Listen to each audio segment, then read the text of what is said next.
The Local Government Amendment Act has actually been in train now for about 10 years, since a Tynwald committee said that we should improve the various ways in which local government was managed. These include things like members' expenses, declarations of interest, etc.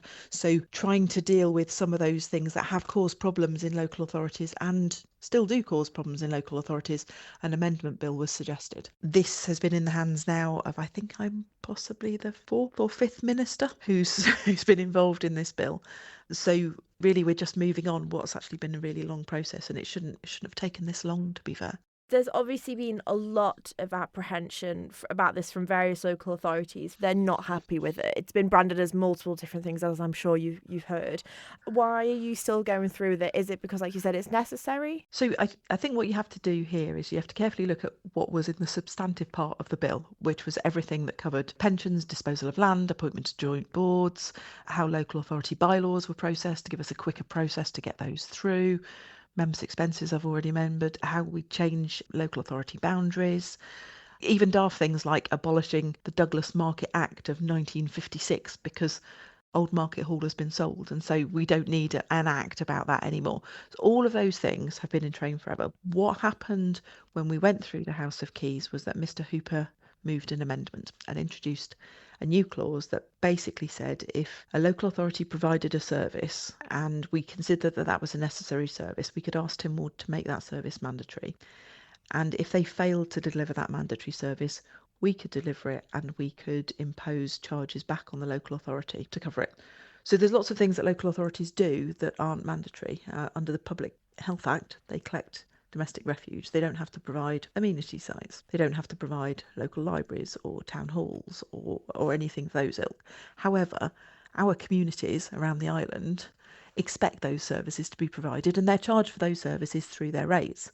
But if we have a situation, I suppose, like we've had up north, where a local authority structure, in this case a committee, can't manage to agree on how to deliver an amenity site provision, the department would have the powers to step in to deliver that service so that people had it, and to make sure that the charges went back to the local authorities who can charge rates to provide those services. The situation you've touched on there in the north, I think, is what a lot of people have said is the sole reason why these are being brought forward, is that the situation in the Northern City site has meant that this bill and these clauses have been brought forward. Is that the case to you? Mr Hooper would have to speak entirely to his reasons for it. That is certainly, you can see a justification for why this should be there. But I think the concern around this area started with the Southern Pool as well, and when the Southern Pool wanted to change the rates that local authorities contributed. And some of those local authorities decided to opt out of it and to not be part of providing that service. So I think we see these pressures in a number of ways, and it's to do with how the sort of functions of local authorities and the activities of local authorities have kind of evolved over time. Some of them were set in statute, like collecting household waste, and others weren't. They just became sort of custom and practice. But as I say, our communities rely on these services. So really we're saying to local authorities, as long as you keep doing what we're expecting you to do and what your communities expect you to do, we're fine. But we needed some sort of teeth that said, but if you fail to do that and we have to step in, then we're going to charge you for those services that you were already claiming rates off people for. Now, a lot of local authorities, as I'm sure you're aware, have complained about a lack of consultation on the new clauses and obviously the bill as a whole. Are you going to give them a chance to be consulted on this, or is that still out of the question? No, they have got an option to consult at the moment, so they can respond to that. So to explain how this situation arose, you have to go back to Mr Hooper, as a backbencher, had this new clause drafted and brought it forward to the House of Keys, and after some discussion it was supported. Now, as a backbench amendment, even though by the time he actually got to the House of Keys he had joined the department, but it was drafted before that, but as a backbench amendment, there was no need for it to be consulted on. There's nothing that says requires any consultation about that. Keys obviously discussed it, decided that they agreed with his proposal and included the new clause. We agreed by a majority vote. There were some dissenting voices. So that new clause then becomes part of the bill, and there isn't a requirement to have a consultation. Mr Hooper proposed a second clause as well, which was about setting standards for the services that were provided, and that didn't get support from the Keys. However, on reflection, the department sort of looked at it and went, well, it kind of makes sense. It's kind of allied to the clause we have just approved. So maybe we should ask Legislative Council when they're looking at the bill to see whether that clause should have been there or not. And at that point, I took the decision as minister that because there was an opportunity here then to ask local authorities about the second of the new clauses, that I would go out to a short consultation with them. And there's a couple of reasons for it being short. One is we know there are local authority elections coming up, but I know that the current cohort of commissioners around the island know about this bill, know about the clauses, and I know they know because Mr Thomas wrote out to them in the immediate aftermath of new clause 1 being passed by the House and told them what had been going on.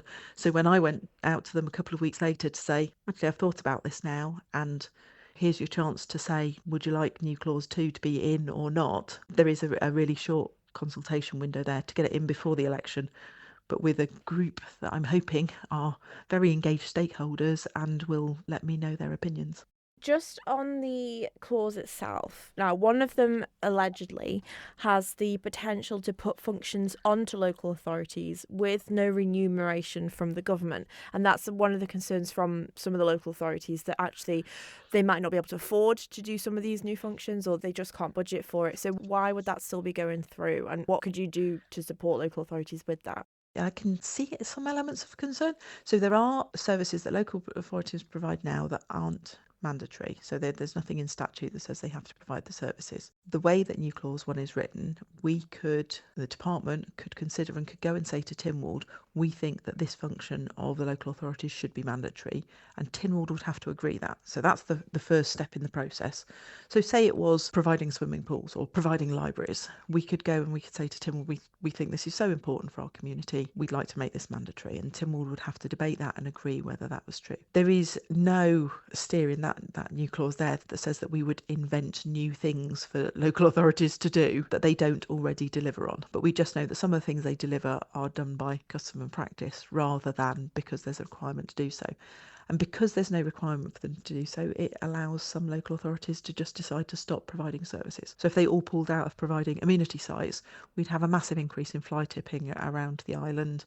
We'd have domestic waste bins over full, and we'd have an energy from waste plant that couldn't go with the amount of waste that was going through it. And that's a bad thing for everyone on all levels. So their only requirement at the moment is to collect household waste. And so we would, if local authorities signalled they were all going to move out of amenity sites, we would go to Tynwald and say, look, they've been doing this anyway. They put it in their rates bill every year. They've been managing the service, and we think it's an essential service. And if Tynwald agreed with that, then the department would be able to say, OK, we'll provide the service and we'll be charging you back for it. To be fair, that is not overly dissimilar to what's happening with the Northern amenity site, because they've handed their licence back, that the department are going to have to be involved in keeping that site open and functioning for residents. But we don't have any legal powers to require the local authorities to give us the money that would have been spent on running that site. Just to clarify, the bill won't be giving local authorities any more functions than it already does. It's just going to solidify what they already do. Yes, and it's just if they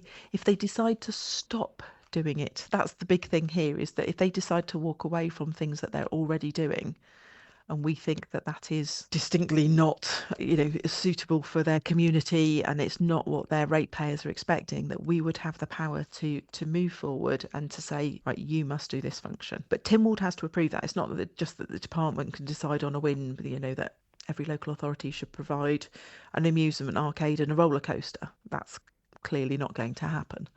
We have to go through Tynwald, and we would have to demonstrate to Tynwald that function that provides whatever the facility or the service is was absolutely needed in that location, and that because of that function being needed in the location, we would require local authorities to deliver on it. And if they didn't deliver on it, then we could do it on behalf of the residents. I hope local authorities would never get themselves into that situation where they're not meeting their residents' needs. Everyone's pushing back about we haven't consulted on this bill. Consultation on this bill has been ongoing since my time on the commission, as I remember being consulted about all of the various clauses. There is just one small new clause that's been added, which, as I've explained, because of parliamentary procedure, didn't have a consultation attached to it. But I have given local authorities the ability to give their comments now. And in light of those comments, I'll decide what happens over the new clause 2, whether we ask Legco to look at it again or not. And it might be that we decide, no, there's too much pushback and they're not interested. The other changes that are in that bill are so important that I really do want to get it moving and get it through. So I'm not going to press pause on this for very long, but just long enough for them to have to say about 2 simple clauses. Thank you for making it to the end of the Manx Radio Newscast. You are obviously someone with exquisite taste. May I politely suggest you might want to subscribe to this and a wide range of Manx Radio podcasts at your favourite podcast provider, so our best bits will magically appear on your smartphone. Thank you.